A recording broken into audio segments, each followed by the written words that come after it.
La maison de l'escargot. Il était une fois un pauvre escargot qui souffrait beaucoup à chaque fois qu'il partait en randonnée, car il avait du mal à suivre le rythme de ses compagnons. La coccinelle était aussi rapide qu'une souris.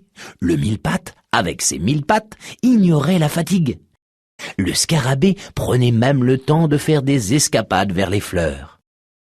Le pauvre petit escargot, lui, peinait, soufflait, transpirait, tout seul et loin derrière, abandonné par les autres, qui n'avaient plus la patience de l'attendre.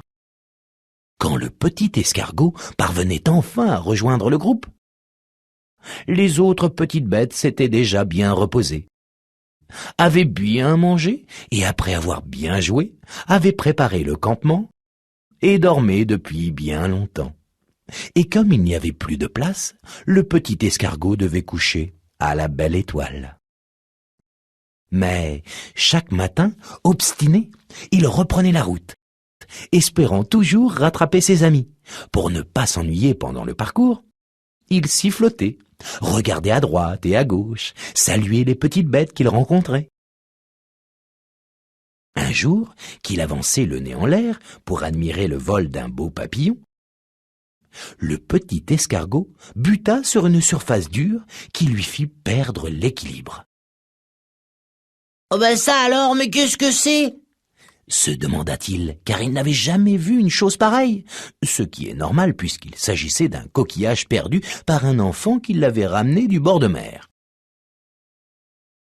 D'un naturel curieux, et comme la chose ne bougeait pas, le petit escargot alla voir de plus près et inspecta l'intérieur attentivement. En y pénétrant, il s'aperçut qu'elle était parfaitement à sa taille et de plus très légère à porter. « Ah, c'est super !» jubila alors le petit escargot. « Je vais m'en faire une maison !» Et il se mit en route, le coquillage sur le dos. Quand il arriva au campement, tout le monde dormait déjà. Mais le lendemain matin, en sortant de son coquillage, le petit escargot remporta un très grand succès. Et toutes les petites bêtes ressentaient une pointe d'envie.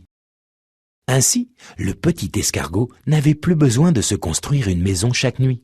Il ne craignait plus ni le grand soleil, ni la pluie, et pouvait faire une sieste quand il le voulait. Les petites bêtes de la forêt cherchèrent alors toutes une maison à se mettre sur le dos. Mais en fin de compte, il n'y en eut que pour l'escargot.